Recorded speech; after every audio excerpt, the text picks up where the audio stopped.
Welcome back to the show, everybody. This is the Upper Tier Podcast. It's Wednesday. It's Pro Wrestling Weekly.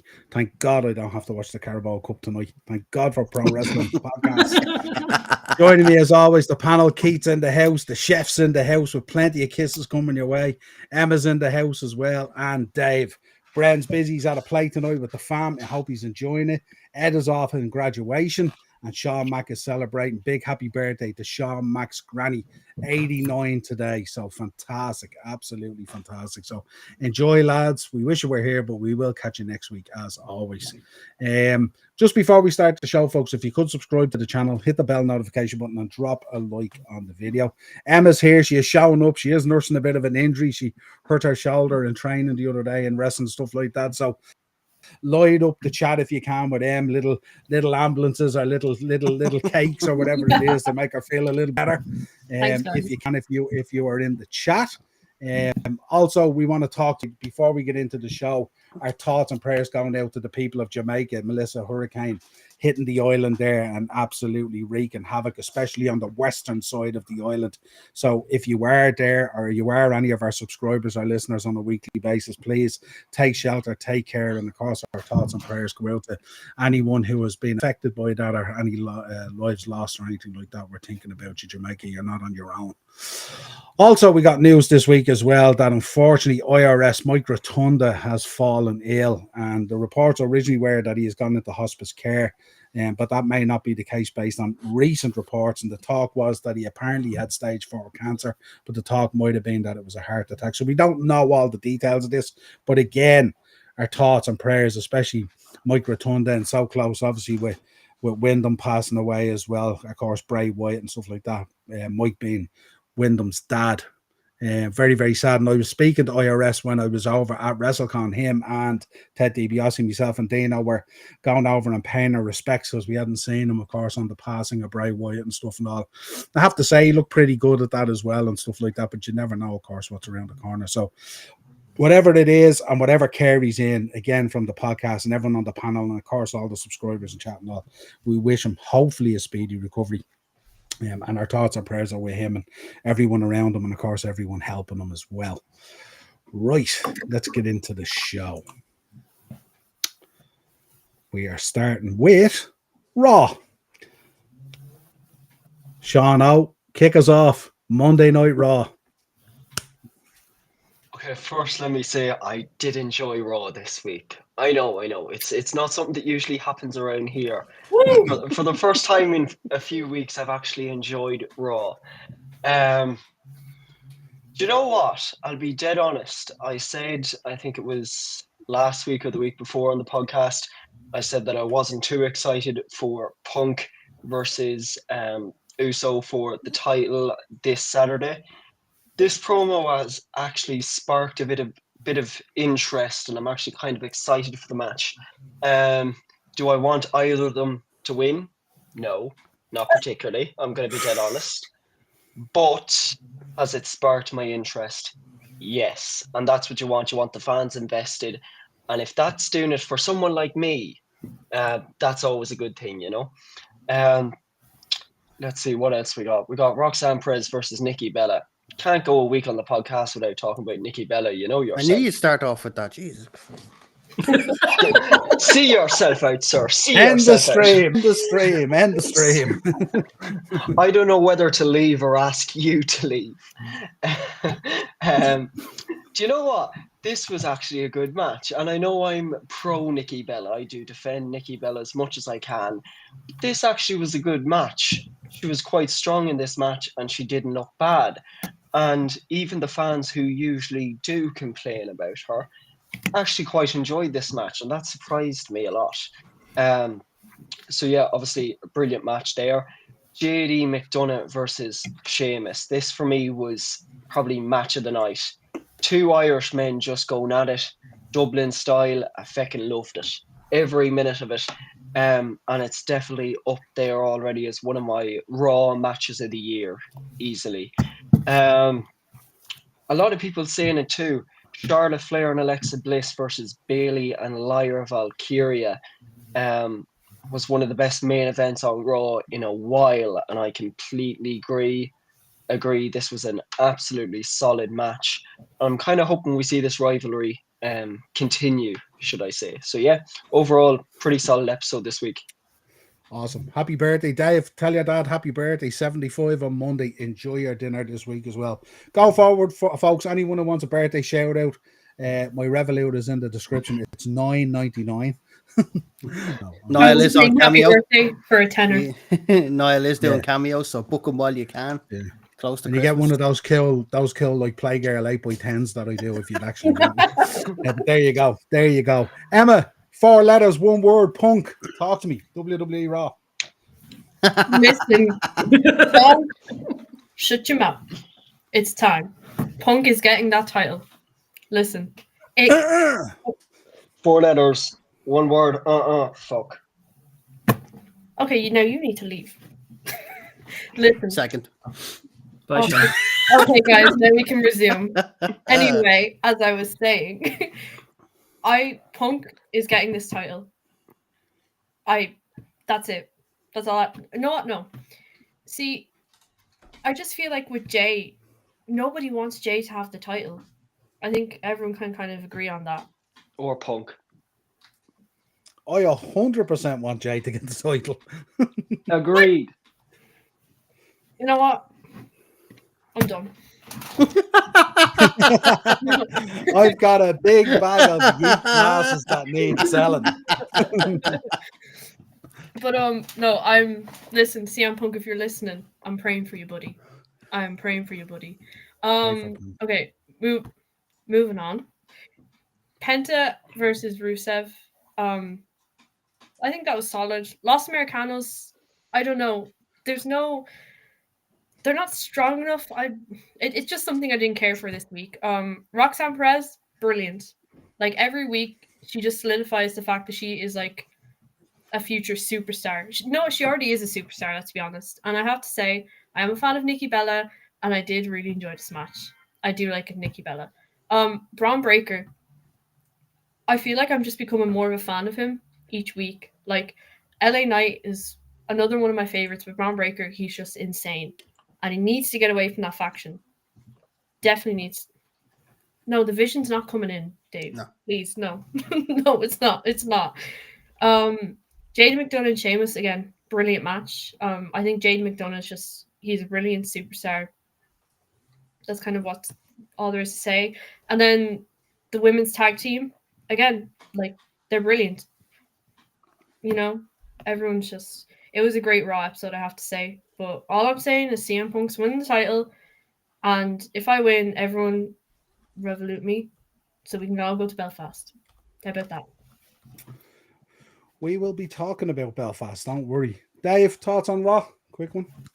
Yeah, really enjoyed it. I think we weren't all kind of wearing shamrock tinted glasses for JD McDonough against Sheamus. I genuinely thought, Sheamus being the age that he is and in the back end of his career, to be able to control the crowd the way he done on Raw was phenomenal.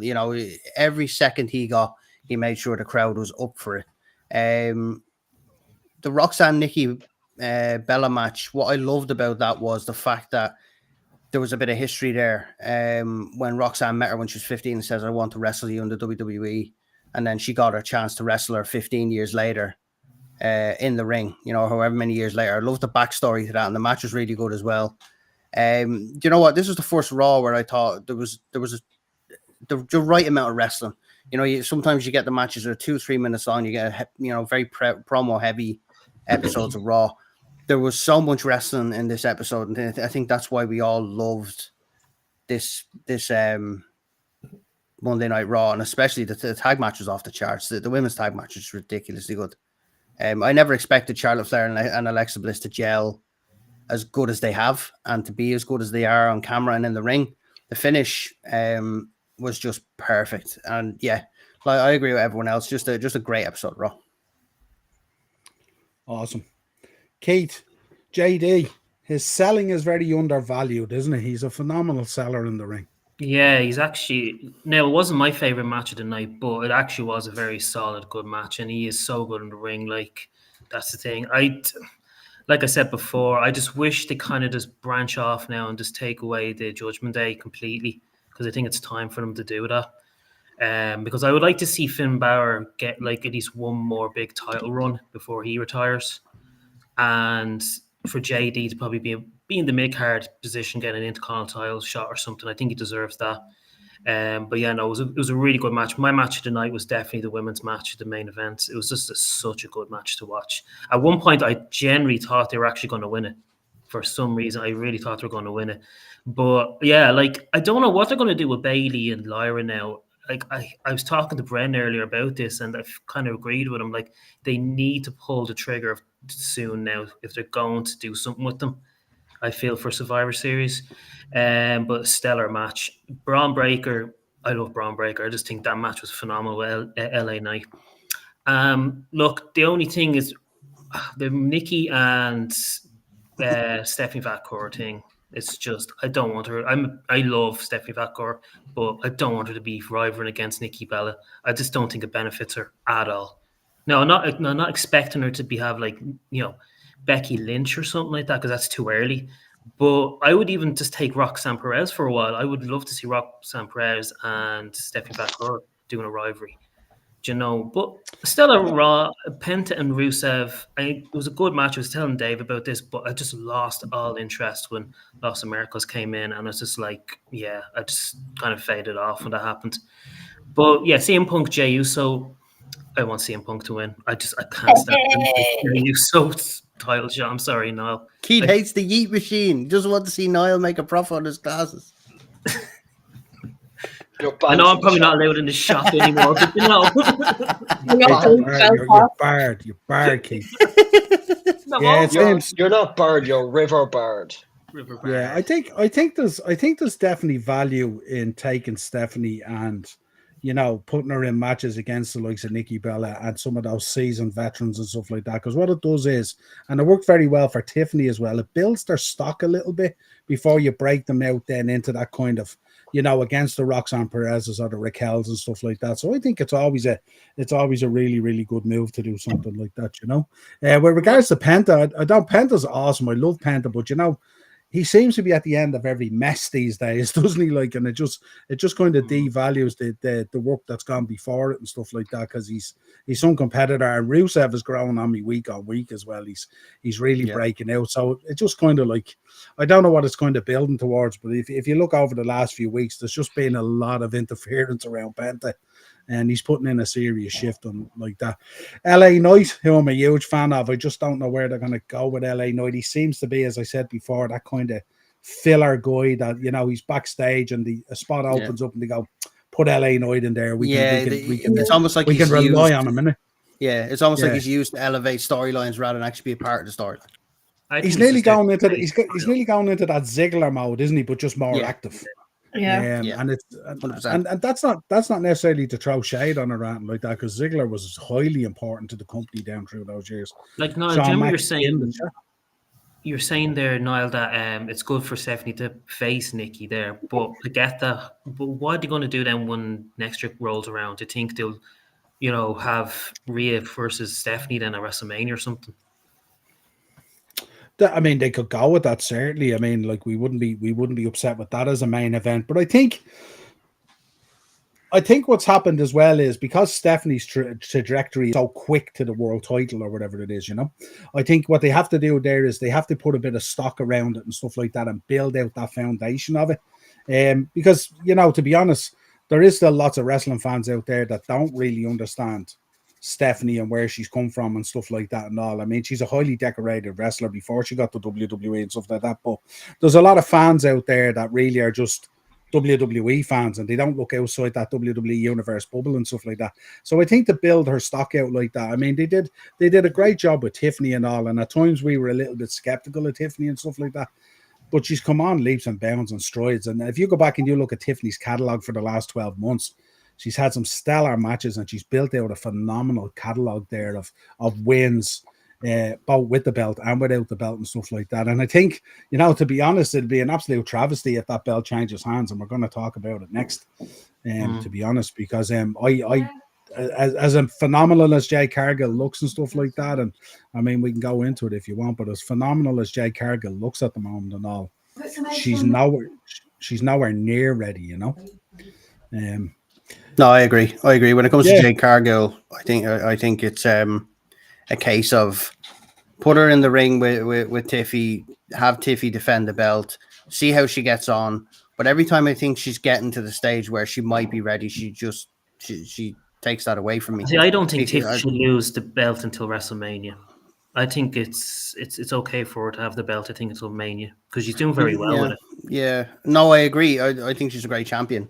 I think losing the belt to Jade would really would really tarnish her reign, the reign that she's had so far. I don't think she should. I mean, Jade getting a title shot, fair enough, that's fine, but I do not think she should drop the belt to Jade at this point. Well, the problem that we're going to have now is because we're so invested in the women's divisions and stuff like that and the different things that are going on, and at times they're the pillar of the show, to be honest. You've seen this week, probably the women's main event was probably the best match on the card.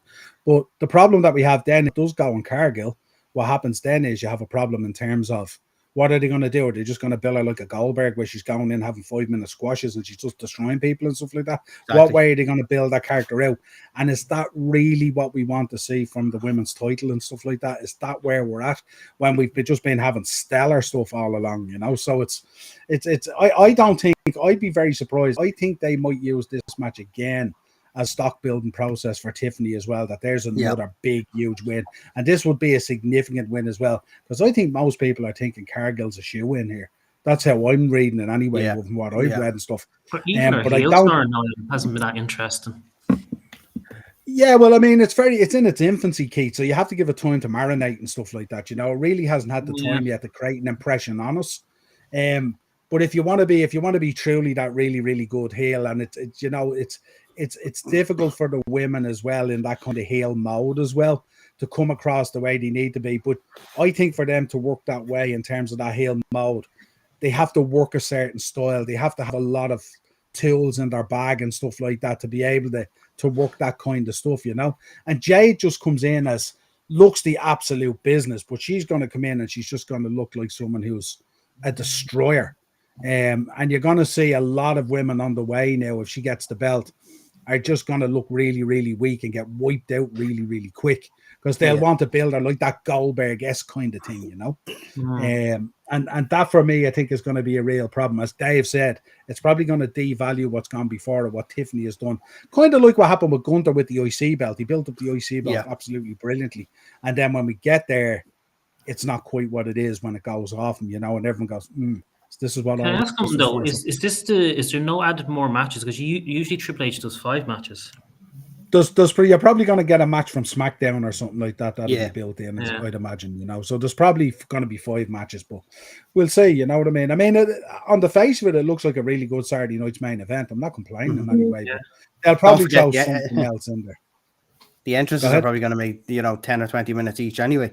So you know what I mean? Them coming into the ring is already taking up like 5 minutes of time into the match anyway. So 4 is probably 2.5 hours. Maybe we know somewhere along the vision is going to be involved in something, and we know we know looking at Dominic as well in that triple threat as well. No doubt the Judgment Day are going to hit the ring in some shape, form, guys, or whatever it is. So there's going to be little add-ons to it as well.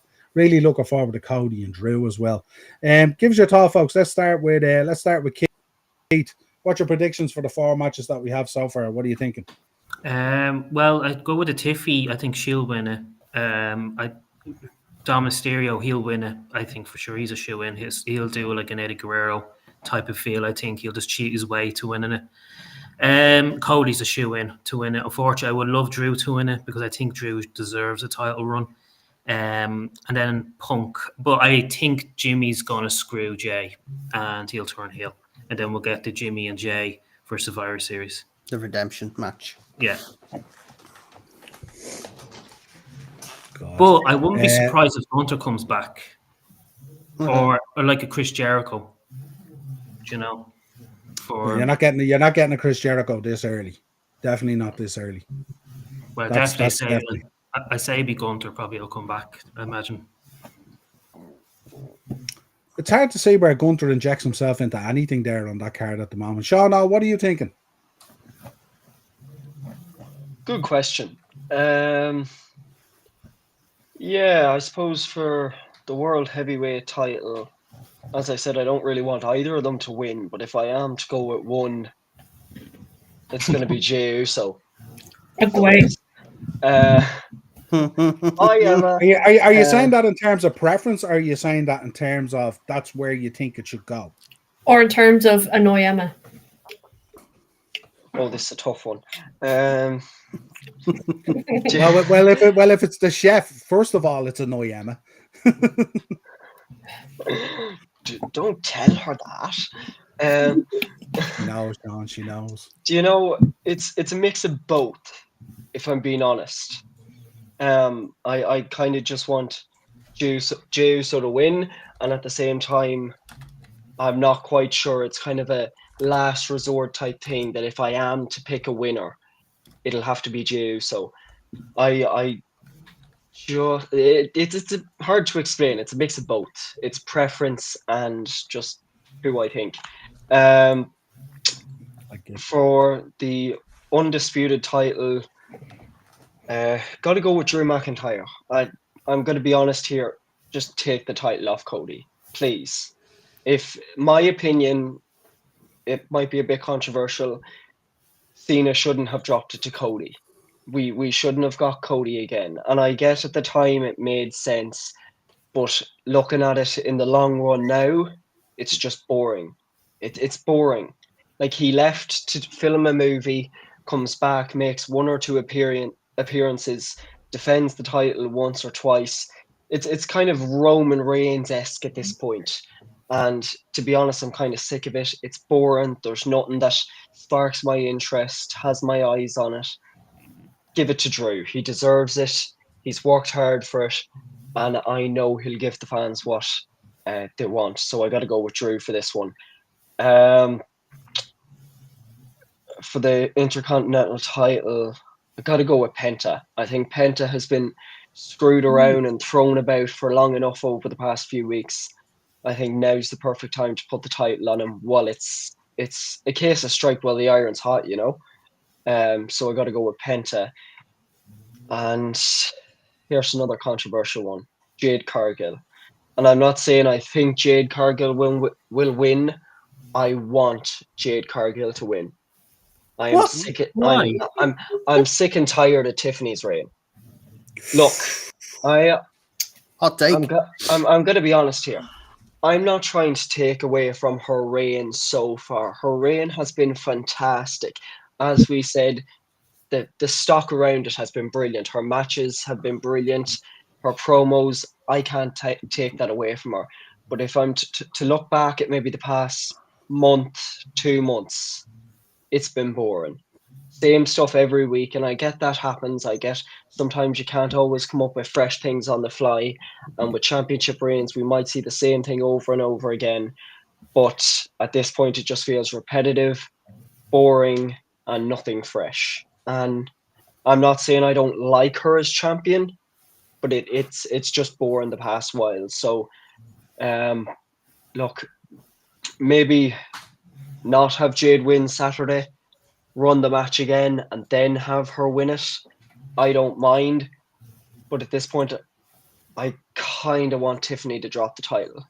Even if it's not to Jade Cargill, drop the title. It's the same situation for Cody and Tiffany. Well, if it's not Jade, then who would you drop it to?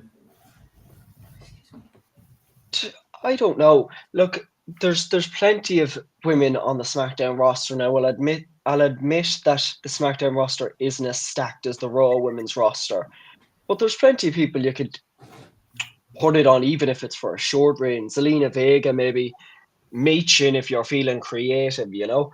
Candice LeRae. Michin, come on. Like, Jesus Christ, even put it on Nia Jax again. Or transfer someone from Raw.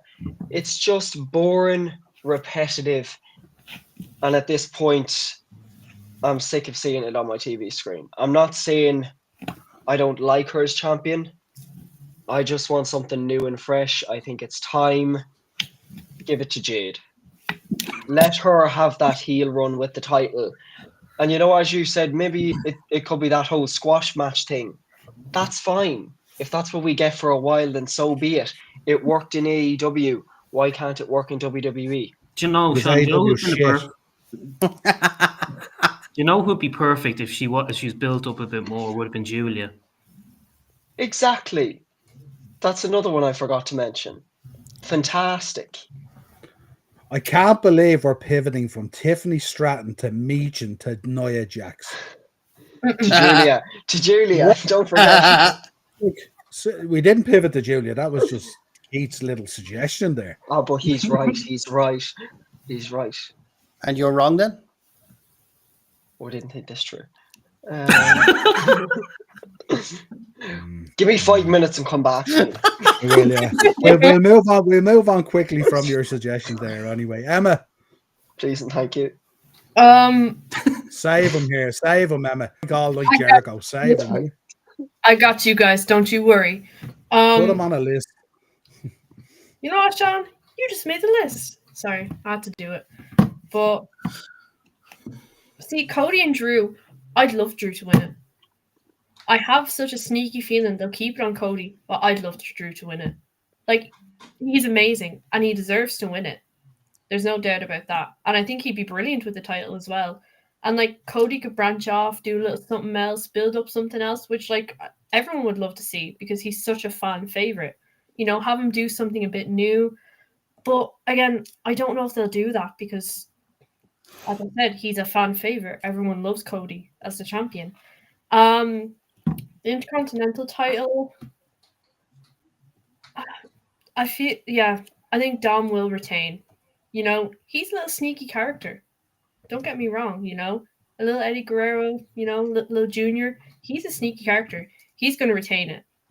I would love Rusev to get it. I'd love Penta to get it, but Dom will retain. Also, I want Tiffany to retain it. Just saying. Mhm. I don't think it's time for Jade yet. And again, as you guys have said, it's like a stock match, you know? Tiffany's going to come out as like, you know, I've beat Jade Cargill, who's like literally Superwoman. Like, this is insane, you know? It's going to be a great match anyway. But again, would love to see it. She's a fan favorite, and I love her championship reign. I'm a huge Tiffany Stratton fan, so definitely retain. And guys, come on, Punk's going to win. There'll be no yeeting. There will be nothing. Punk will win. Yeah. Punk will win, and then he gets championship, and all I hear is, "Look in my eyes, what do you see?" And I will be crying from my sitting room. Oh, Sean's gone. You upset, Sean. Thank God. I'm taking leave. Leave of absence. So yeah, but again, I'd love Rusev to get it. I think that would be pretty cool. And I'd love Drew to win it. But I think Dom will retain. I think Tiffy will retain. Maybe Drew will get. I don't know. Now that I'm thinking about it, Drew McIntyre could get this, and that would be phenomenal. See, Emma, I don't think he will because I think Cody's going to hold that title to Mania.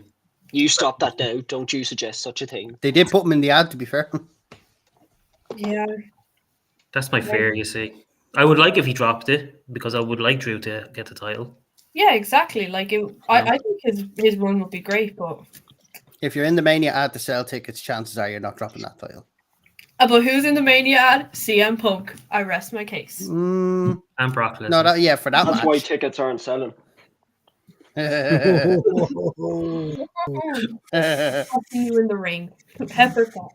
Sorry, that slipped out. You kind of feel at the moment like the title is lacking just that little bit of edge to it, isn't it? That Drew could bring to it.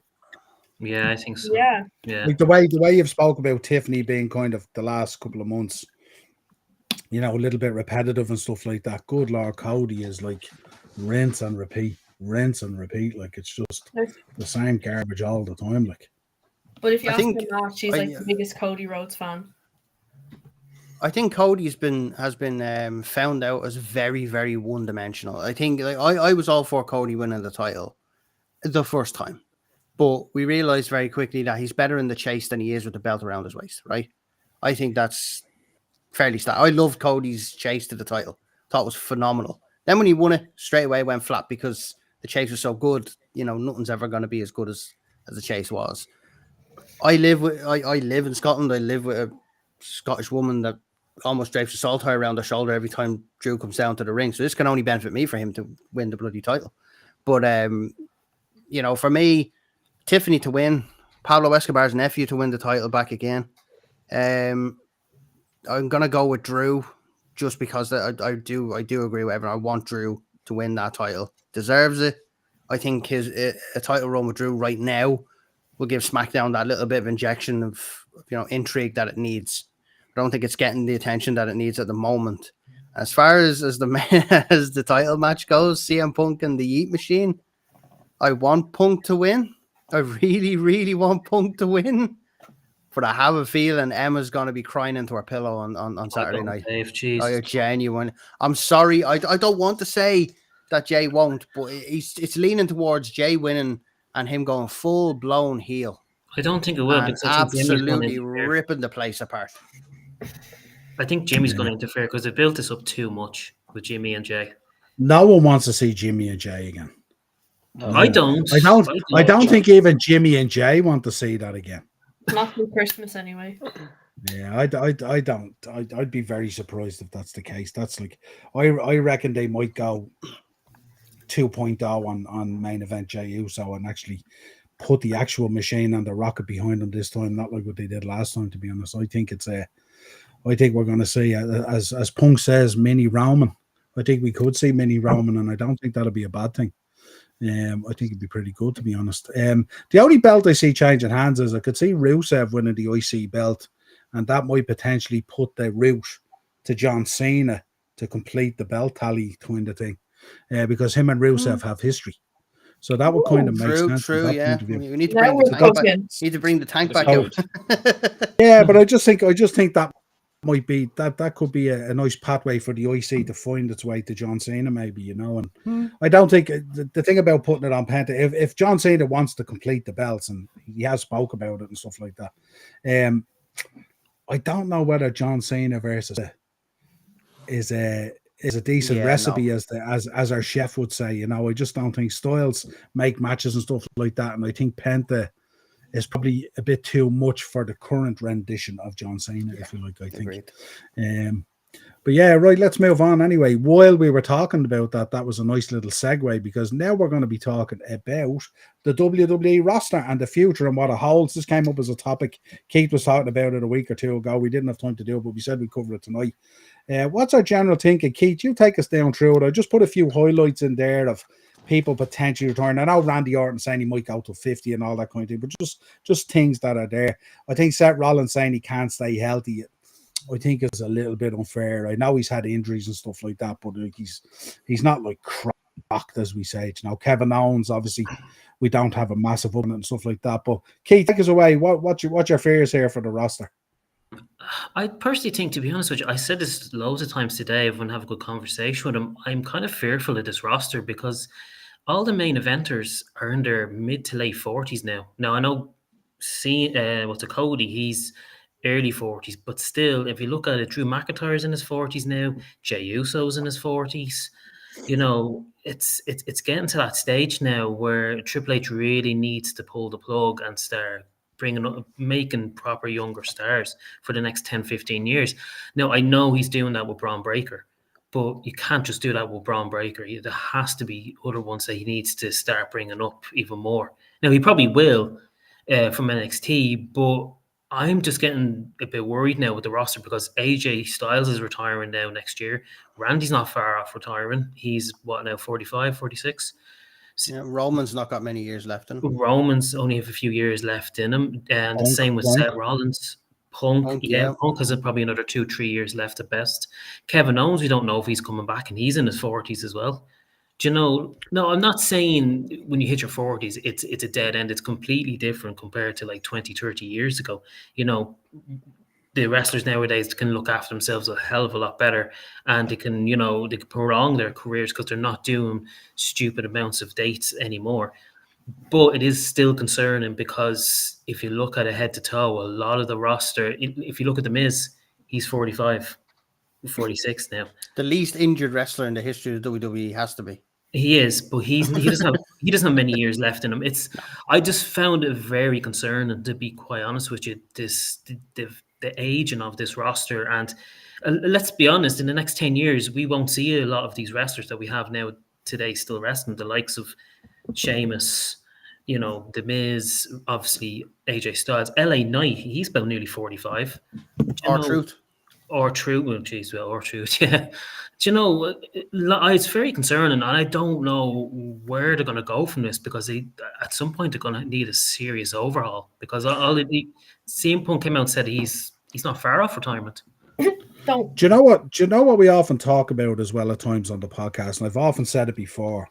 You know the way when we're watching wrestling week in, week out, and we talk about these superstars and stuff like that, and then like Austin comes back and his music hits, or Rock comes out, and it's a different level of stardom, a different level of pop and stuff like that and all.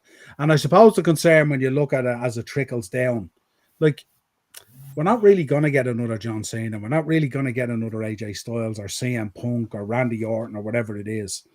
So I suppose our main concern is, do we believe that the crop that's coming through, the Bronson Reeds, the Braun Breakers, the Pentas, whoever it is, whoever you want to put in there, JD McDonough, obviously Finn Balor, he's going to get up there in years as well, but JD and stuff like that. Do we believe that the roster is a healthy position to step up into that in some way, shape, or form to fill that kind of void that's going to be left? I mean, even just with John Cena and AJ Styles exiting the business, such a huge hole going to be in the roster. Are we ready? Is a Braun Breaker and a Bronson Reed and a Penta and a Dragon Lee and a JD McDonough ready to step up and catapult themselves into that position in the roster, break through that kind of seal and back up into the higher echelons and stuff and become that kind of, that megastar? Sean, what do you think?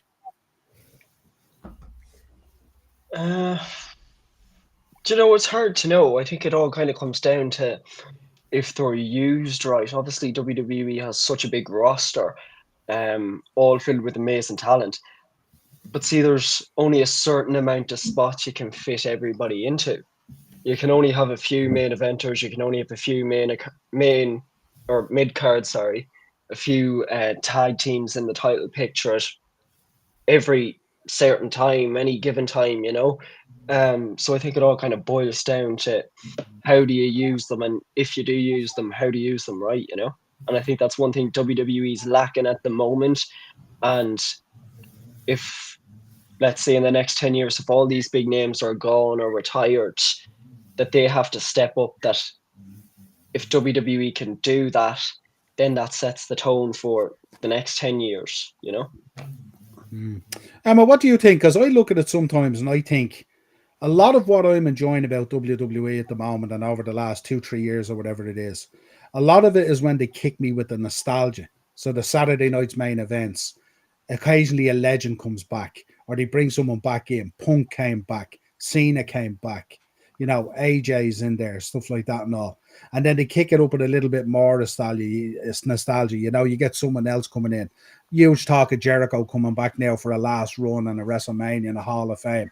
And they just, the Miz comes back out and all, gets involved. And it just feels like they continually go back to that well and all. You hear people online talking about, they should have a match with John Cena and Kurt Angle, even though anyone who's met Kurt Angle in recent times can see that, the guy can barely walk at the moment. He shuffles. Yeah. You know what I mean? So, and I'm sure adrenaline, you could come out one more time and pop for that and do something, but I just think, is it that they go to the well too much, Emma, and we're drawn in by the nostalgia, and then that kind of overrides our ability to, Braun Breaker become a household name, Bronson Reed become a household name, or whatever it is. What's your thoughts on it? See, again, I think it's going to be, of course, the nostalgia is always going to hit us. And even looking at this list, it's Cody Rhodes and LA Knight and all, the fact that, in years to come, when they come back, that's going to be nostalgic now, which is insane to think about because they're current superstars. But again, they really don't have that many years left. And I think nostalgia right now definitely overrides it when people come back and stuff, just because the new talent isn't being used correctly. Like, I can see Braun Breaker and Penta definitely being two male wrestlers that are going to be the top guys. I definitely see that. But again, Bronson Reed, I think at the last event, he definitely solidified himself. He's kind of building up this part, which is great to see. But again, as long as WWE uses superstars correctly. Within the women's division, though, like we have Roxanne Perez, we have Lyra and stuff, I think they will be fine. As we can see, the new talent coming in, the women on NXT even, like, we're going to be fine. But they need to start bringing up these new superstars because this list is insane. Yeah, I think with the women's division they do such a much better job on it, really, because even when they bring back a Trish or a Lita or a Nikki Bella or whoever it is, Kelly, whatever it is, they don't seem to be the overriding factor. So like Roxanne Perez still looks really, really good. Stephanie still looks really, really good. Tiffany looks really, really good. You know what I mean? Yeah. And it's just in the way they do it with the women's division, it's just whatever way they do it, it must be so much different. And it's just they need to look at that, and that might be the blueprint for the male roster as to how they should do really that. Like, because now obviously when they bring people back, like you think when Cena came back, he just overshadowed everything really because it was Cena's farewell tour for the next year or whatever it was, you know. So that's where the focus was, you know. AJ Styles comes back and everything seems real rosy and there's momentum and all, and then it just dies, you know. It just dies for one reason or another, and it's just weird. Go on, yeah. Oh no, sorry, I interrupted you there. No, you're fine. Go on. I think with the women's wrestling, when they bring someone like Trish back or anyone back, you're almost more excited for the match because the superstar, the women's wrestlers are more like they're booked properly and you know they're used correctly in the matches. That it's not just like with men's wrestlers, you're like, okay, this is real nostalgic. I want the legend to win. It's more like Trish is coming back. This is going to be a great match. You know, that's the big difference. I think is that you look forward more to the match than you know. Actual nostalgia. I think you're right. I think with the women's division, if Trish comes back, say, against Tiffany, we look at it more about, well, what is Trish going to do for Tiffany and how is she going to elevate her? Whereas when you look at the nostalgia on the men's side, like if the Miz comes back in, and we love the Miz and stuff, the career he's had is phenomenal. But when the Miz comes back in, we're more concerned about what the Miz is going to do to his opponent as opposed to what it's going to do for his opponent, if you get me. And I just think it's that kind of way, you know, and it's just, I don't know, it's just a different way of looking at it, you know what I mean? And it's going to be very, very interesting. But Keith, great topic to bring up, like, because it's just, it's a very, very interesting one. And it's where I wouldn't be overly worried about it because I know for 50, 60 years, whatever it is, they figured it out and they've had a way of doing it and reinvent themselves and stuff like that. So I'm sure they'll figure it out. But it does seem that like we're getting like to that sort of, you know, that Undertaker, Shawn Michaels, Triple H, Stone Cold, The Rock end of an era thing. End of an era kind of moving out. And what came in then, naturally they were blessed with that class that came out of Florida champion in Ohio at the time. You know, that Benjamin, Lesnar, Orton, Batista, Cena, you know, that nearly like class of 92 for Man United nearly that came through, you know. And they just hit it. Literally everyone that came out of there just hit their groove. And maybe that's the case. Maybe that's what may happen on NXT and stuff like that. But they've so much programming as well, and they really need to hit it. And even with even with NXT, you look at Ricky Saints and Ethan Page. They're not young, you know, wrestlers either. When you're looking at the top of the NXT ladder, you know that's supposed to be the developmental of where we're supposed to get the next set of stars. And they're not spring chickens either. When you look at their age of Ricky Saints and Ethan Page, late 30s now, I think 37 thereabouts. They're not at that age where you would expect them to come up and develop into stars. Javon Evans, we've seen, he's fantastic. You know, you've got people down there who could come up in a few years' time. But I mean, I agree with Keith on this. When you look at the depth of the roster, you know, the top of the card only usually has about 5 to 8 wrestlers. So there's not a lot of room up there, and the mid card is normally pretty packed, and then the lower card is normally flooded as well. But If you're looking for that 5 to 8 superstars, and I'm looking at the current roster, cutting out everyone who's above a certain age, if you look at 45 or over, who am I really expecting to run the company for the next 5 years as champion, as, running as a heel, for example? Who would I trust to be my heel champ? Who will I trust to chase that title? I'm not seeing an awful lot of attraction there, because at the end of the day, the biggest thing nowadays is these guys are seen as attractions as well as talents. The wrestlers have always been put bums in seats, and as much as people lambast Jey Uso, if you look at how many people have their hands in the air when he does his entrance, he's putting bums in seats. CM Punk, he's putting bums in seats, but Punk, AJ, all the people now who are putting bums in seats are going to eventually, in the next 3 to 4 years, just they're going to retire, because that's life. People retire. But I don't see anyone in the current crop now. I may be wrong. We all did we know that Batista, Orton, Cena were all going to be generational talents, at the time? We don't know, but looking at it now, I don't think they also had such good people to work with as well, though, didn't they? And isn't that key as well? You had Orton. Paul Heyman was backstage at OVW. But we also had them coming onto the roster as well, and they were around Flair and Triple H and Shawn Michaels and Jericho. They'd really good guys to nurture and bring them along and stuff like that and all.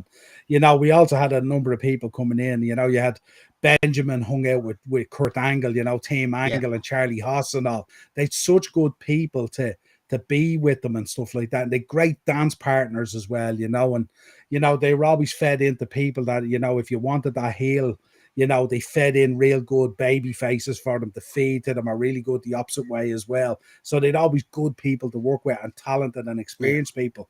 But now you're looking at a situation that if, in a number of years' time, you bring up, say, Javon Evans or something like that, who was unbelievable, he's going to be going up against a Braun Breaker or a Bronson Reed, who's going to be that ilk of Triple H or Shawn Michaels or Ric Flair or whatever it is, And again, from the runs and the times and the ages and stuff like that, they're nearly on a par in terms of experience, except one is on a much bigger show than the other one. But in terms of experience, so it's definitely something that they're going to have to look at and address. And it's a great topic, and one we'll probably go back to as well. There's no doubt. But certainly a huge converse. This one came up the other day. Get your thoughts on this, because we go through some items and stuff like that and all. Kurt Angle believes he had a better career in TNA wrestling than with WWE. Emma, kick us off. What do you think? True to it? Not? I don't know. I don't think he's kind of correct there. And maybe just speaking from, people are just, when people generally think of Kurt Angle, they think of WWE. Let's be honest.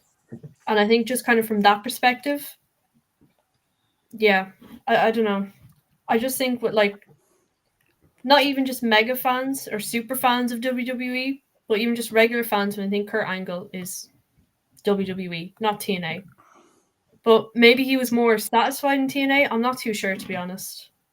Yeah. He had great matches with Samoa Joe. Yeah. I suppose it comes to the point where you think WWF/E was already an established product when he went in. There was already Austin, The Rock, Undertaker, Triple H, things like that. I suppose the way he's looking at it is maybe that when he went into TNA, he helped bring that company through its golden era of, 5 to 10 years, where Kurt Angle was the guy who helped build it almost from the ground up with the likes of AJ, Samoa Joe, and things like that. So maybe he's thinking, I had more of an accomplished career in TNA because I was one of the main guys. I was the Austin or the Rock or the Undertaker of TNA, and maybe that means more to me than just being another face on WWE programming. Not that he isn't just another face, but if you look at it from that perspective, maybe he's thinking, well, TNA to me was I was the Austin, the Rock, or the Undertaker in that situation. I think, and I'll get Sean and Keith's thoughts as well, I think with Kurt Angle, I think that run and that intensity and the quality of the matches he had with everyone that he stepped through the ropes with, I thought was absolutely outrageous. And I think if you compare the two bodies of work, I know Kurt going into WWE was a huge cue because the ECW thing and all that and stuff, but I thought he was phenomenal in WWE as well. But I think when he went into TNA, you know, Christian in there as well and did very well in TNA. But I think when Kurt went in, it kind of really legitimized TNA as that brand. He lifted it to a different level that people wanted to see. You know, the intensity with Joe, Sting, with AJ, Rhino, whoever he went in against was absolutely phenomenal. And he brought that as well. And you could see, and this was a difficult time for Kurt Angle as well, remember, in TNA, because remember, he was going through the breakup with Karen. You know, she had established a relationship with Jeff Jarrett and all that kind of stuff. So this would have been a real tough time. I mean, you know, he spoken ad lib about the abuse and everything else that went on and the tough times that he had in there and all. But week in, week out on Impact, never mind the pay-per-views, the intensity and the match quality. I mean, he was 5 stars from start to finish in TNA.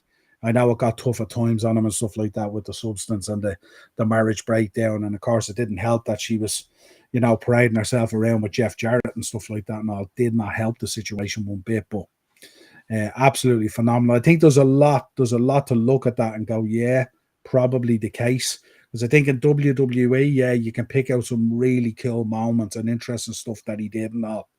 But in terms of that body of work, and I won't say it in a disrespectful way that we're trying to establish themselves, because if you're a wrestling fan back there, we all know who AJ Styles was. We all knew who Christopher Daniels was. We all knew who Samoa Joe was and all.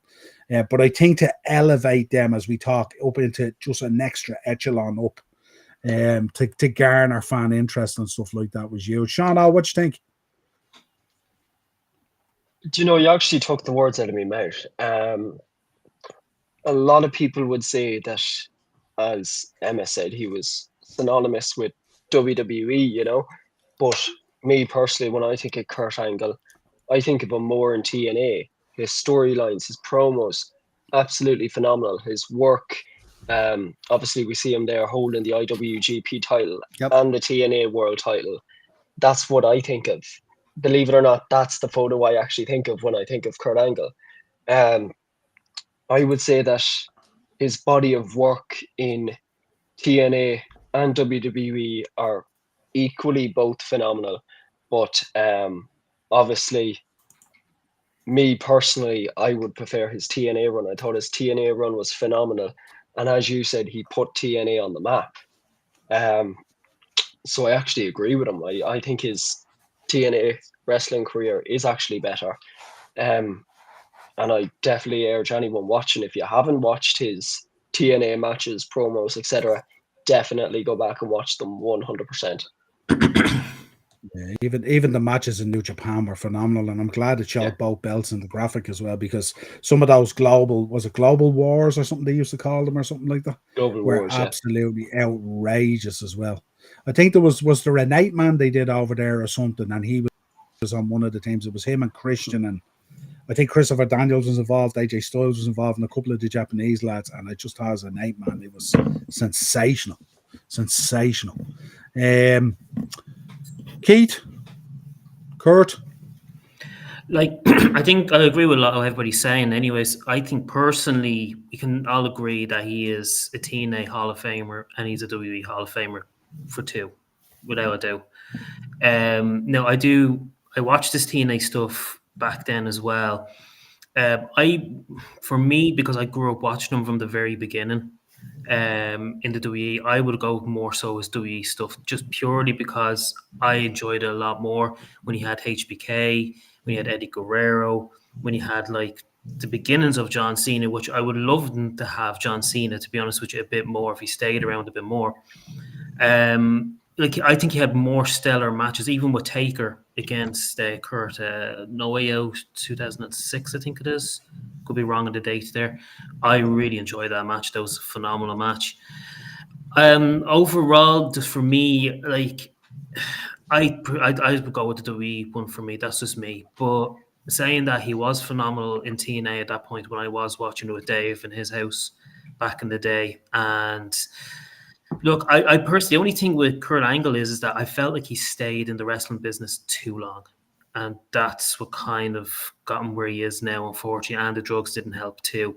If he wasn't on the drugs, Jesus, do you know what? He'd be up there. And the injuries, of course. And the injuries, of course, yeah. Combined with those two, I think he would be easily up there with the likes of Bret Hart and all that. I think, is one of the best to ever do it. I just think the drugs has just really just took him over, and the injuries just didn't help either. But phenomenal wrestler, one of my favorites of all time. But yeah, for me, I think I'll slightly go with the WWE career more so because I grew up watching him when I was a kid, to be honest, from the start. Cool. We'll touch on this briefly. This is obviously this ticketing issue that's come out this week. That tickets have nearly doubled since the TKO merger in 2023. I would say they've nearly quadrupled, like 5 times really. And Morris sent me one there tonight. He was looking at tickets up north for Raw in Belfast. £664 for a wheelchair ticket, not including service charges and fees as well. That had to be added in on as well. So £665, folks, for a wheelchair ticket for Raw in Belfast. I took a screenshot of it that Morris sent me on WhatsApp, and I put it out on Twitter, and I tagged WWE and Triple H. It's an absolute fucking disgrace. Yeah. Disgrace. And I think we can all agree on that. And WWE really needs to rein in its neck. I think they're forgetting what got them to the dance and stuff like that. And so many wrestling fans are now being priced out of it. For £664, which is probably the guts of €750, I would imagine, or more, you can have a you much be able more to get better VIP time. For that. Absolutely. You used to be able to get VIP for €250 one stage was VIP ringside. It's absolutely crazy. I think that has to come to a point in time, Niall, where this has to stop. It can't keep going the way it's going. The problem is, Keith, it's selling out. People are paying the money. I get that. That's just the way it is. You know what I mean? And it's the same across all of entertainment. Go and try and book a concert. Go and watch a Liverpool match or a football match in the Premier League and see how much it's cost you. Yeah. I seen pricing on that dross that's there tonight for the Carabao Cup, £250 for a day trip to watch Liverpool versus Crystal Palace, and then they put out a team like that, and I will be talking about it tomorrow, folks, on the podcast. It's an absolute. Ian is in. It's so disheartening to see because, like, like my little sister, she's 11, and she's probably one of the biggest WWE fans I know. Like, she'll tell you herself, like, she rewatches all the old matches. Like, she's met Randy Orton. She is a huge WWE fan, and like, it's just so disheartening because you'd love to bring her to these shows, just to experience it. Like, we were so lucky to go to SmackDown and stuff, but like, she's so excited because like the minute it was announced Raw in Belfast, she's like, oh my God, I'm going to make my sign and stuff. And then you kind of have to turn around and be like, look, we can't go. And it's so disheartening because I know there's so many kids out there, like my cousins even, and it's just, it just can't be helped at all. Don't forget, Emma, as well, people are coming from different areas, probably different countries, and they're booking hotels and booking flights, and it's adding on top of to what they have to already paying for tickets, like, Yeah, exactly. And the hotels rally up the price as well, and they've got food and drink and merchandise. Yeah. Should we see the people down in Perth getting interviewed spending 7, 8, 9, 10, 11, 12 grand and all? It's insane. Insane. You know what I mean? Appreciate people that'll pay for it. You're always going to have those people who pay for it. Yeah. Like, how much was it when you went over to WrestleMania? Now, I know that's a different kettle of fish, but how much was that in total for you to get over there? The one I just went to, or my very this one you went to recently. The one I went to recently in Vegas, it was about $650, $700 for the flights. It was about around $250, $300 for the week each or something like that. And then I think the tickets were working out around $1,000 or so for the 2 nights. But then when you get there, you've WrestleCon, you've food, you've drink. It was all insane. Parking was absolutely insane. Everything was insane. But I looked at Clash in Glasgow years ago or whatever it was, folks, and it was cheaper for me to go to SummerSlam in Ohio. So that's fundamentally a problem. There's something wrong when that's the case. Yeah. And it's just, for me, it's just, they're tearing that heart and soul out. And then they turn around and they want crowds popping and they want crowds out of their seat and they want all the reactions and stuff like that they're getting in Europe. They're not going to get that because the people that are going to watch these shows aren't necessarily that ilk of wrestling fan, that the history. Some of them might be some that have just latched onto it recently and stuff like that because wrestling on the upcycle now is the new cool thing and everyone's getting involved in it and superstars are getting involved in it and you're getting different rappers and different music artists and different actors and everyone getting involved in it and everyone goes, oh, this must be cool, the new cool thing kind of thing, and for that reason then that's why you get some audiences that are dead, and that's why a lot of the time maybe they're struggling in the States and stuff like that, and that's why Europe and Saudi Arabia and Australia is such a big market for them now because it's a guaranteed sell. They can ratchet up the prices and people are willing to pay it because they only come here twice a year, whereas in the States, if you're willing to drive 200 miles in any direction, you can maybe pick up 5-6 SmackDowns in a year, Raws, whatever it is and stuff like that. And I just think it's getting out of hand. If you think about a trip to Belfast there and you're going to stay in a hotel and all, you're looking at the guts of probably dropping a food and drink and merchandise, all that kind of stuff. That's a grand. Yeah. Now, you can have an excellent holiday in Spain for a week on a grand. So what's the buzz? Is the buzz your 3 hours at Raw in Belfast?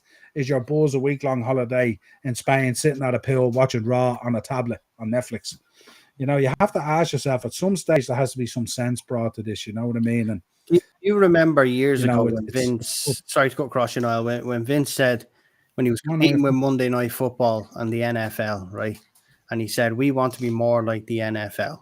I'm almost convinced they're nearing that crossover now where they're getting close to the NFL in terms of the sponsorships, the branding, the going and having your events abroad, the ticket pricing alone. We know that, Super Bowl tickets run up in the 15, 20 grand a ticket. Maybe that's what TKO wants.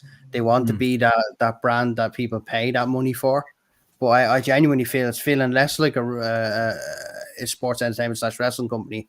And it's feeling to me more like the NFL, where no person off the street is ever going to get a chance to go to a game or to go to an event. They can only watch it on television unless you're a diehard with, who can take out a loan of 20, 30 grand or has credit cards or is well off enough to do that. And it's sad because it really upsets me because I've gone to WWE shows in the past and I've paid, I'd say, 75 quid here, maximum maybe 100 quid to see the, Raw in Glasgow or, the house shows that are, house shows are really fun nowadays. You've seen what they did in Japan with some of the house shows and the banter that they have with the fans and stuff there in the ring, CM Punk and Bailey and all them. But it's just upsetting to me now that I genuinely don't think for a good few years now I'll ever get to a WWE show. That's it. Like I have to accept the fact that I can't just turn around and drop 500 quid for a Raw in Belfast. I can't, just turn around and whip a grand down my pocket to go to Clash in Berlin or Clash in Paris or even if, across to the States for a paper. I just can't do it. Can't do SummerSlams or WrestleManias. And I think that's what hurts the most. Did you hear about that family though as well that paid something like over $1,000 or it was $2,000 or something like that? And they were going to meet some superstars, but the WWE wouldn't say to them who the superstars are going to be. They never do. Yeah, they never do. Yeah. And at the event, then they were wondering because it was kids and all. I think she had like 2 kids or something. And then at the event, then they were waiting to find out who it was, and it came out and it was only Roxanne and Perez, and it was only Raquel that came out to see her, and that was it. And that's all they normally do. See, when you do stuff like that, people expect Roman and Punk and all. Normally, it's just kind of they usually put the Miz and Sheamus and normally the lower mid carders on that stuff. You never get like the bigger names for them meet and greets. It's always going to be lower. But the fact that they just gave Rocks Raquel Rodriguez, Jesus Christ, even that's Sean's. Yeah, go ahead. Ian, Sean's at his granny's birthday. Big up, Andrew. Good to see you as well tonight, pal. Thanks for joining in. Ian loves the new logo. Ian Brand did a stellar job on it, the belt. And Ian saying, I'd rather go to an indie show. Yes. That's all well and good, and that's a very valid point and stuff like that. But like if you're a WWE fan, you shouldn't be priced out of going. You shouldn't have to take out a loan. You shouldn't have to follow something that you love. If you go to a League of Ireland game here at the moment, you're paying about €10-15 into that League of Ireland game. you know, to follow your local team or whatever it is. When WWE rolls into town, because it's here twice a year or whatever it is, you should be able to afford and have the opportunity to go to that. And I know they do all these ticket prices. I said it today. Some of the ticket prices today were like £100 and £115 and all. Those tickets simply do not exist. You know what I mean? And that's Niall, that's do you what know I what? Slap in firmly the believe. face. Like Niall, I've been a WWE fan since 1996, and I have to say, like I've never given up on WWE once, and even through the dross years of COVID and all that, you know, and even probably the early 2000s, some of the early 2000s, and it's just it's like a real smack in the face to you, like when you see all this, because like you stuck around through the hard times and the really dross times, and yet they expect you to pay this type of money. Where the WWE at the moment is not even that super hot. Like it's good, don't get me wrong, but it's not that super hot at the moment to be paying these prices to wrestlers. I had a funny one. I had a funny one the other day. Sorry, Emma. I had a funny one the other day. Kevin Nash was talking about on his podcast. He was talking about you know, people coming up to you in the airport for an autograph and stuff like that. And he was going, I was listening to some of these people down in Perth, and they were paying $4 and $5 and $6 and all this kind of thing. And I was thinking, mate, they were charging $5 to sit with you at SummerSlam. What are you talking about?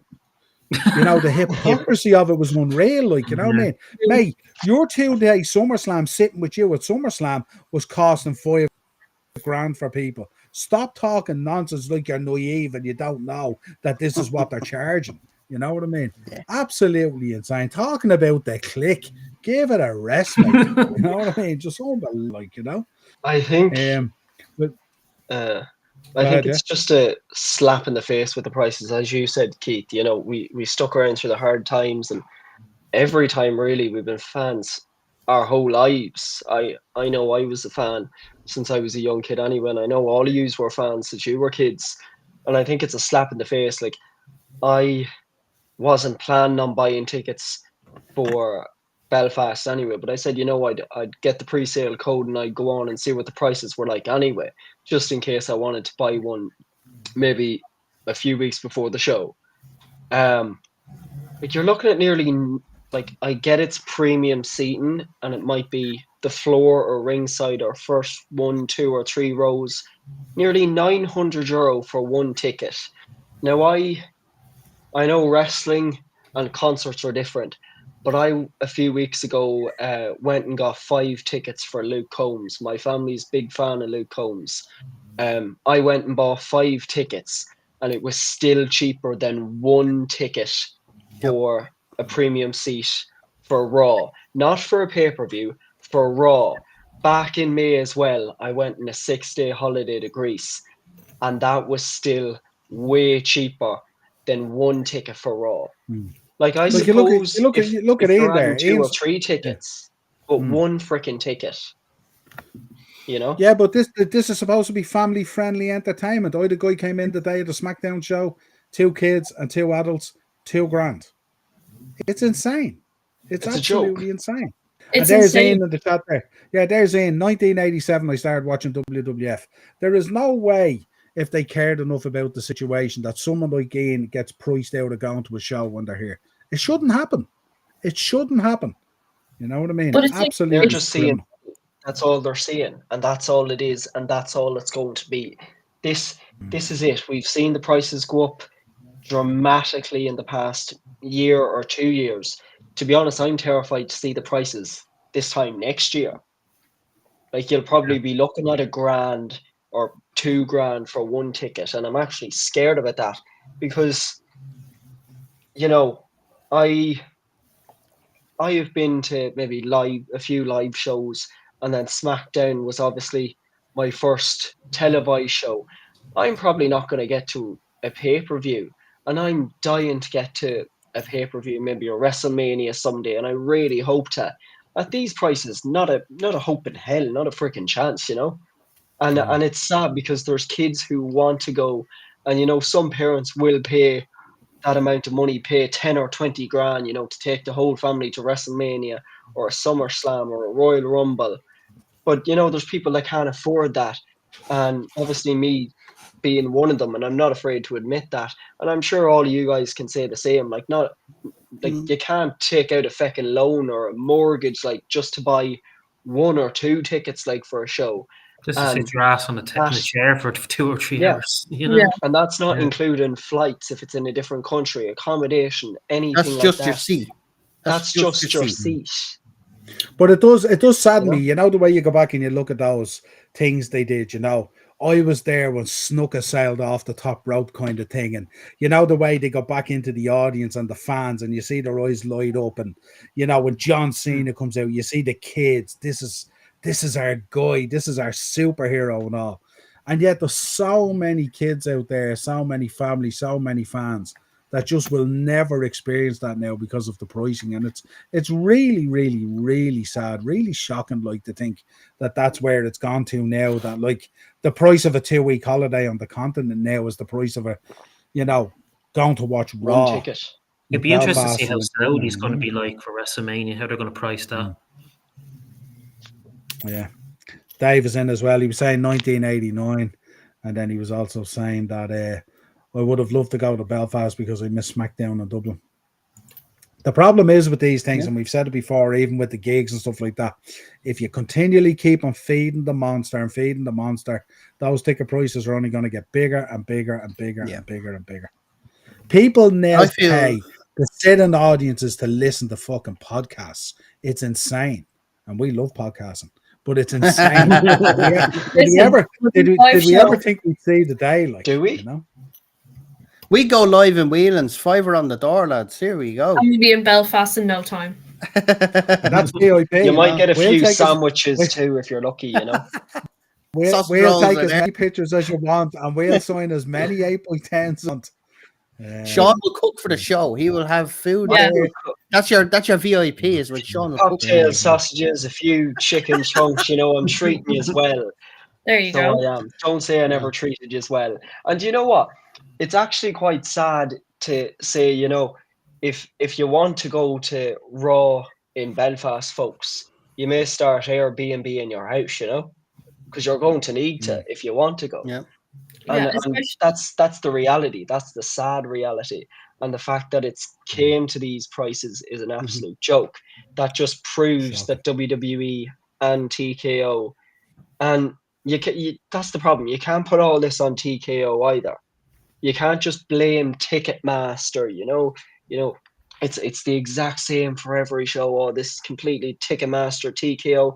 WWE play their part in this too, and as big a fans as we are, and as much as people will pay these prices, it doesn't take away from the fact that it's an absolute joke. It's a joke. And like, go ahead. No, go ahead. Oh, this is like kind of personal, but like, especially in this economy, like I'm currently trying to pursue wrestling myself, you know, like, and my dream would be to go to Raw, and if CM Punk is there, you know, as everyone knows, is my favorite, like, to be able to go see CM Punk, all my favorites again, would be insane. But like, I cannot justify dropping that amount of money. And again, it's personal because, you know, I have other stuff to pay for now. And I know loads of people are the same. Like, they can't justify spending that amount, even though we would all love to, but we really can't. And then you walk up for an autograph and you're told fuck off. Yeah, exactly. I feel, do you know what? On a final note, I'll tell you one thing. I feel worse for Keith on this podcast because Keith, to be fair to him, loves WWE. He's not really into the indie stuff. He doesn't like AEW at the moment, and he doesn't get to shows ever. So the fact that he won't get to see a show live because he's been priced out. We all like. I went to OTT for a full straight year, flying back and forth. I went to AEW in Glasgow. I went all in, both of them. You know what I mean? But that's all well and good for me. But Keith literally just wants to see WWE live, and he can't. You dodged the bullet there, Keith, in fairness. Huh? Keith, you dodged the bullet there. Fair play to you. Nah, I'm only messing. No, I did go see it a few years ago. I'm only messing. It's okay, Keith. We'll do backyard wrestling. Don't worry. Yeah, I can get me some tickets down to see it for next year if it's in Dublin. Keith's still busy throwing 4 bags into Undertaker's back pocket. Yeah. Hey. He's a You're my guy, Mark. Yeah. Next. I'd be as Paul Bearer or something. Yeah. Absolutely. Right, let's get on to something a bit more lighthearted. We're going to finish out with 2 cool topics. So if you're in the chat, let us know what you think in this as well as for you guys as well.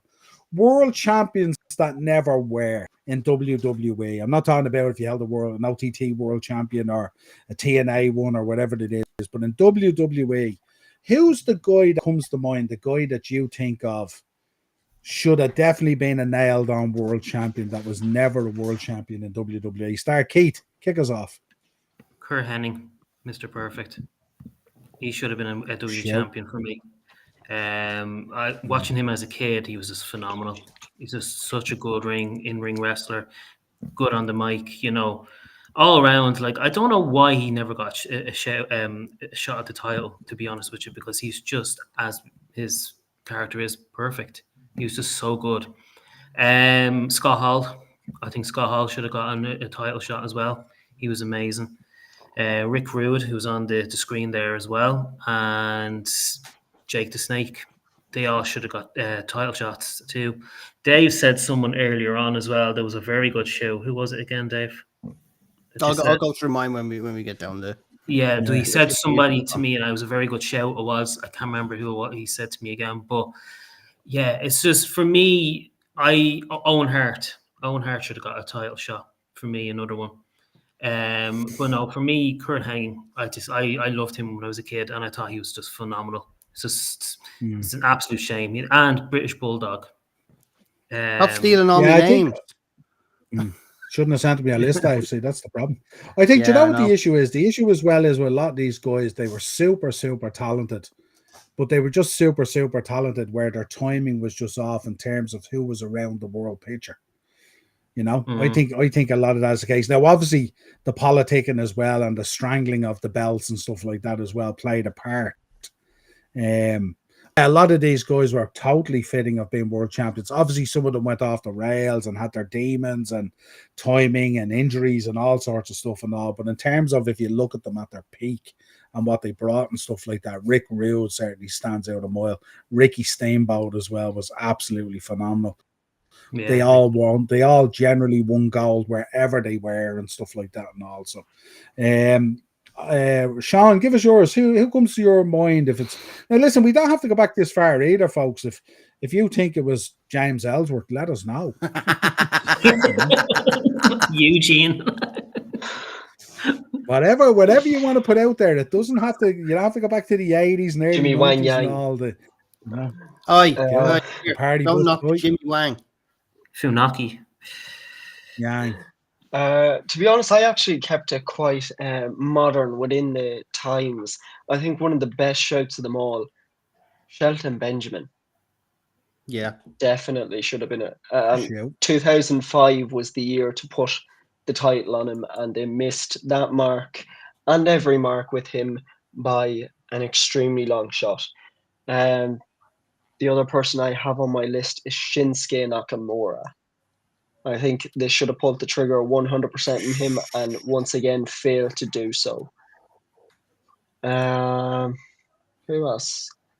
I think a really obvious one, actually, and the one I still want to see as world champion and pray to God he will be someday soon, Finn Balor. 100%. I still think they should have pulled the trigger and have him be double champion, world tag team champion, and world heavyweight champion. I think that when they had him go up against Gunther, was it? I could be wrong. This year or last year, they should have put the trigger definitely that time and have him become the world heavyweight champion. I need to see that. That will feed families for generations. So I hope that happens very soon. Sorry, Sean, for like Lex Luger, was he not a champion? I thought he was a champion. No. Was he never WWE champion? No. NWA. Oh, I'm thinking of Psycho Sid. They tried to have him replace Hogan and it kind of flopped with the Lex Express. I'm thinking of Psycho Sid. He was the champion. Mm-hmm. Yeah, there was that whole WCW thing then, wasn't there, with Vince? You're all jobbers. You're all jobbers. Emma, who comes to mind? Who should have been a world champion? Or if you even want to give us, if you have a female or whoever it is down through the years, who do you think, male or female, or if you've thought about it? Definitely Shinsuke. I'm a huge Shinsuke Nakamura fan. I would have loved to seen him as a world champion. Finn Balor, listen, Finn Balor will get that championship. He will. I was literally I was fixing my sling here, and I was listening to Sean, and I was like, he's after saying all mine. Like, I'm gonna be here and look like a copycat. Okay. One that I hope to be a world champion very soon, though, and maybe I'm biased, Lyra. Build up her character, build it up, and I'd love to see it. But yeah, definitely Shinsuke. Also, one that comes to mind, Matt Hardy. Okay. Nice. Okay. As a heel champ, I can see it. No, I can see that if he had done it with the V1 and he had been a heel champ with his heater, who was it? Who was the first of V1s? Who were the little minions that he had? Shannon Moore. Shannon Moore. That was the one. Yeah, Shannon Moore. If you had him as a heater and had to put the title on him as a heel. Remember that heated. Remember the stuff with Edge with the relationship with Lita. Put the title in there. Yeah. Drop the title into that mix as well. Yeah, get it very real and stuff like that and all. Yeah, Dave. My one is going back. Not too well. I say not too far. One of the biggest ones for me was the man they called Vader. Now this was before Shawn Michaels threw a hissy fit, that they were going to put the title on him, and I thought it was during that era where a big man, an athletic man like Vader, could have held that title and could have been an absolutely whopper heel champion. You know, he would have been. You put the belt on him and he'll go on a run because he was believable as someone you could not be. You know, in my eyes, even his entrance. You know, you remember Vince McMahon on commentary. This is the man they call Vader. You know, build him as an undefeatable guy. My next one would be William Regal. Yeah, great show. Regal for me got to that stage where he had the black and gold robe. He had that real dark tone in the entrance. I thought this guy has always had a world championship pedigree. Never got the chance. He actually, funny enough, Mark was over in Blackpool at the weekend, and he went into the museum in Blackpool, and there's two posters on the wall, two wrestling posters from two shows, and one of them at the main event is Lord Steven Regal. And that's going back fantastic. How yeah, goes, but just goes to show you, Blackpool, a huge wrestling town as well. Yeah. My next one is Ted DiBiase, $1 Million Man. Again, had the personality. Kinda. It's debated, but I think, legitimate championship run, I think he would have been great for his time. But again, when you're in around the likes of Hogan, Warrior, Macho Man, it's difficult to kind of shoulder them off the top, isn't it? And the last one, Keith already mentioned Owen Hart, but the last one for me is British Bulldog. Davey Boy Smith, because when they had SummerSlam in Wembley and they had all the events that were going on in the UK at the time, it would have been a great chance. It didn't have to be a long run, but I just thought he had the look, he had the popularity going for him, and it was in a time where the promos didn't have to be spectacular. He could have put the belt on and wouldn't have been out of place. Although if you go back and you look at the history of that SummerSlam 92 and where Davey Boy was at the time, it might have been a difficult decision to put the main belt on him, I would have thought, based on what we know. But however, absolutely phenomenal and a great look as well. Do you know the other one that comes out as well? And people, obviously, Dave's in there with Piper as well. What a shout, Roddy Piper. It's sensational.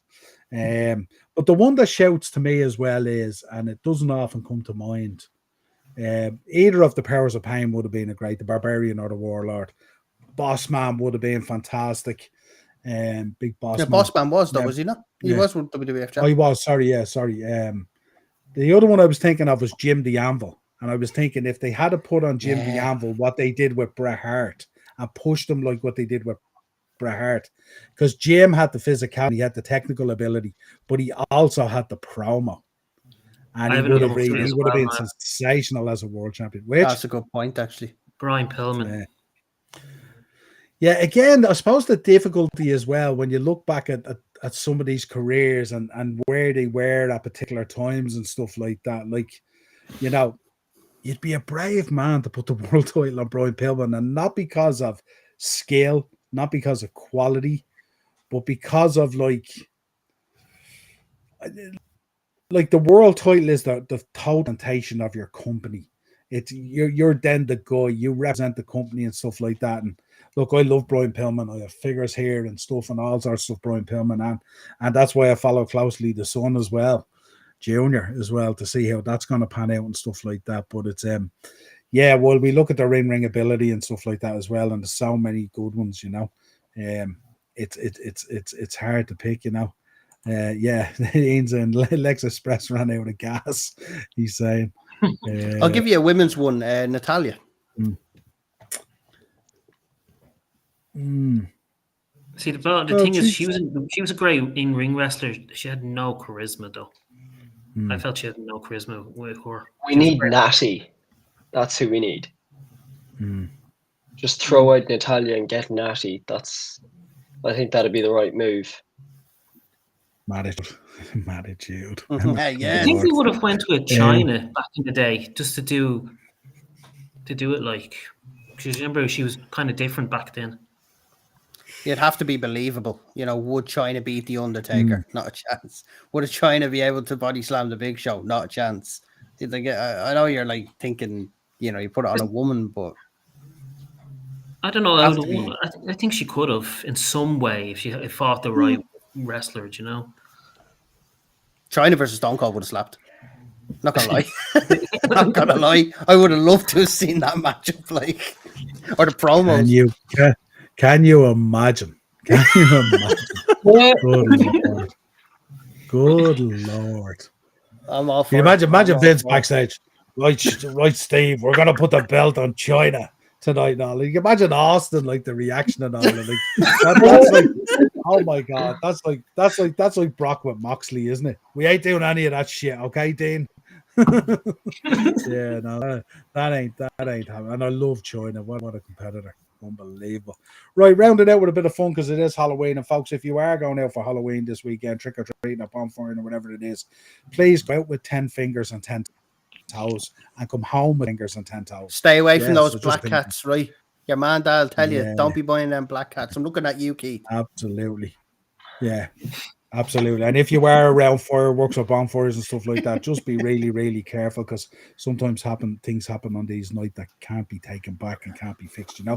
So in the ilk of Halloween, we said we put up, this was Bren's suggestion, we would have a look at some of the wrestling monsters down through the years, or the wrestlers that scared the bejesus out of you. Who put Mordecai in there?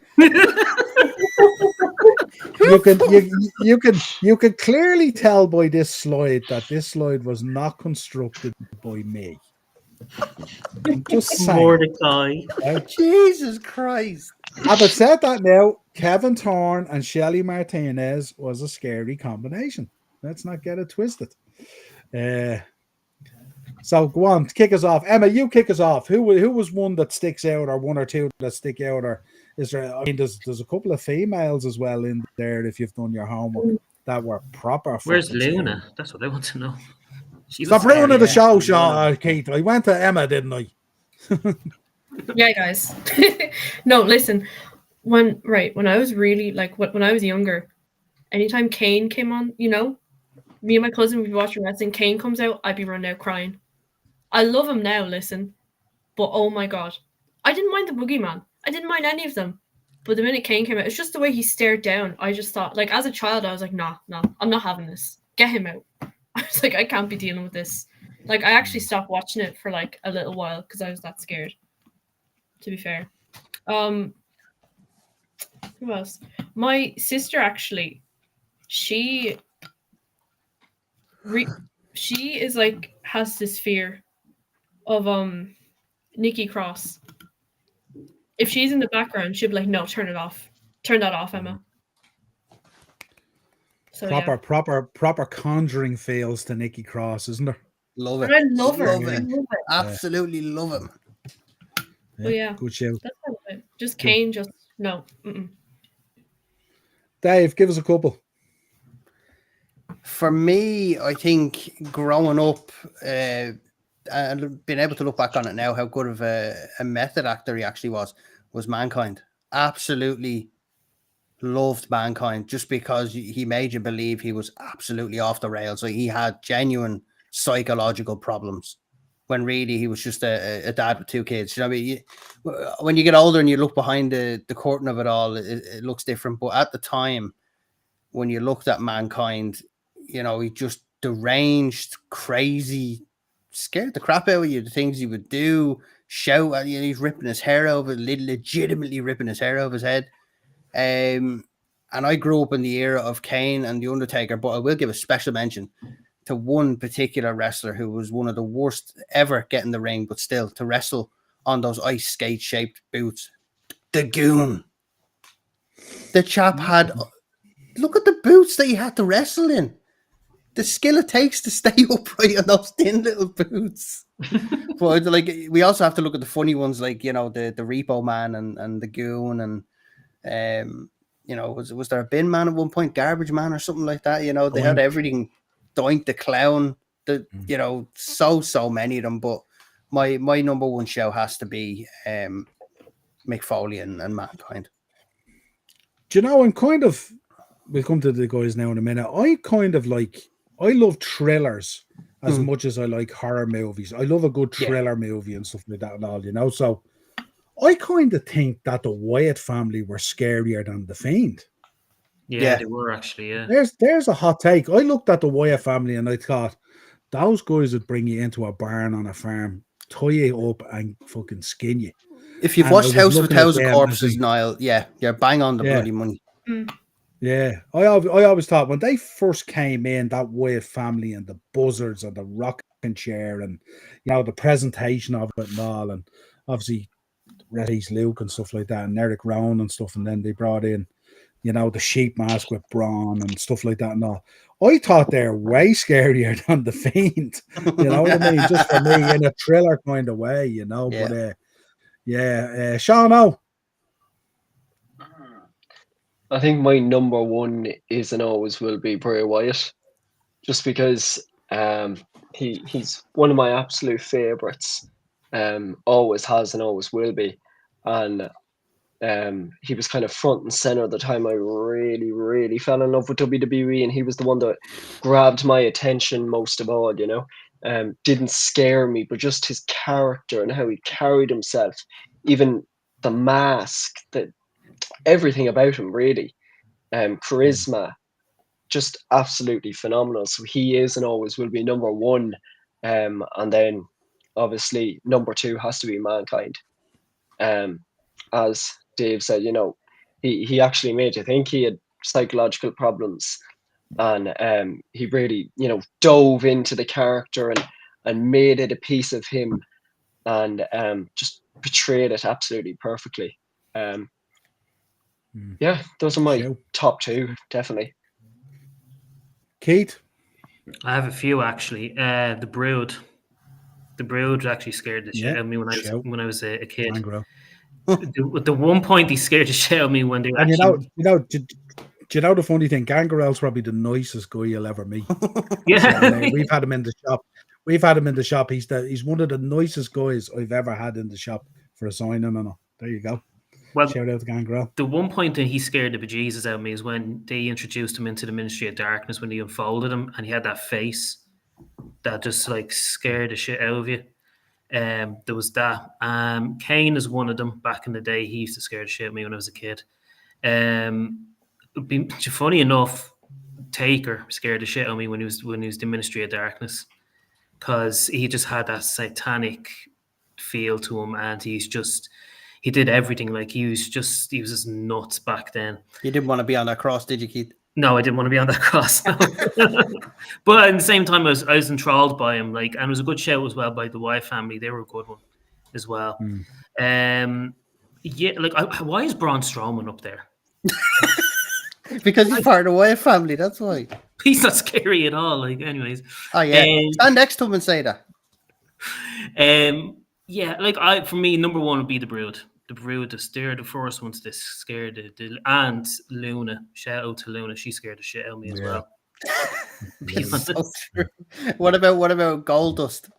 When he dressed up as the artist formerly known as Goldust, and he came out looking like Marilyn Manson. That Yeah. creepy stuff backstage with Booker and all hasn't aged well. Sure it hasn't. It is scary as fuck now, like, isn't it? Really, when we look back on these things, it's Oh, is that when he was yeah. like Darth Vader, dressed up as Darth Vader?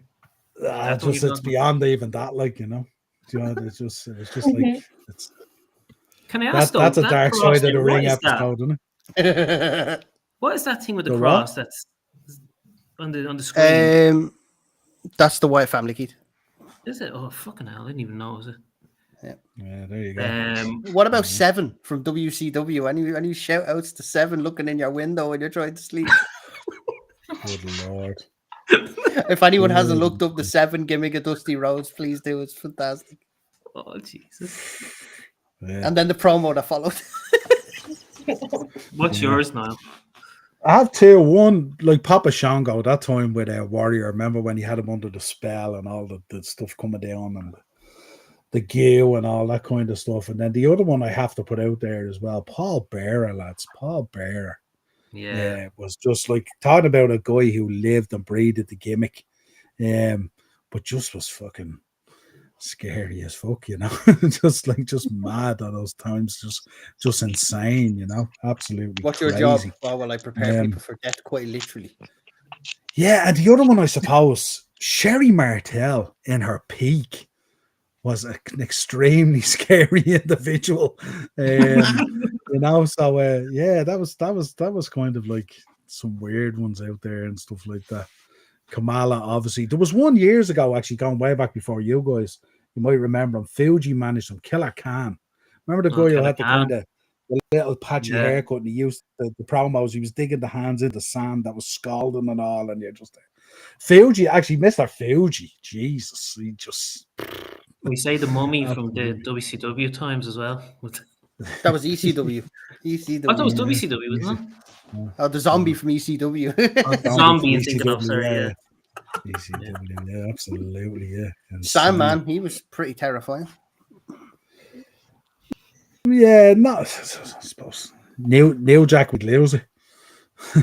Was pretty terrifying as well. You was know, it four justifiable homicides he had? Just the 4? Yeah. Like, is there anything scarier than Neil Jack when he lost the rag with Gypsy Joe and was beating that poor lad to a halt in that indie show? No. Sean's in as well. Sean's back in. Was that the mass transit incident, was it? No, that's This is remember he had the indie show with your man. Remember your man Gypsy Joe with himself. Then the crowd, then went all kind of racial, and he was running with the posts and the guardrails and everything, killing this lad. This lad was about 70. He was absolutely committing murder on him. Nothing scarier than a big pile of laundry. What promotion was he in? I think he's the same situation as Keith. I think he saw that picture of the Wyatt family shrunk down as a pile of laundry. Absolutely. Well, listen, folks, great show as always. Thoughts and prayers go out to everyone in Jamaica and stuff like that, especially on the western side of the island that got hit heavily with Hurricane Melissa. Stay safe, stay indoors as much as you can, stuff like that. And our thoughts and prayers go out to everyone. And also our thoughts and prayers are obviously with IRS at the moment. Hope he can turn things around and be on the mend. Pleasure as always with the panel this week, folks. So if you could subscribe to the channel, hit the bell notification button and drop a like. Chat to everyone in the chat as well. Really appreciate your time and stuff like that. And we will talk again real soon. Before we go, Sean is in. Apart from Neil Jack, obviously. There we go. And our thoughts and prayers are with Emma's left shoulder, folks. We all pray that get speedy recovery to Emma's shoulder. Because I'm John Cena's last opponent. You didn't hear that? Oh, it's a wave with the left. God's sake. There we go. Here. Until next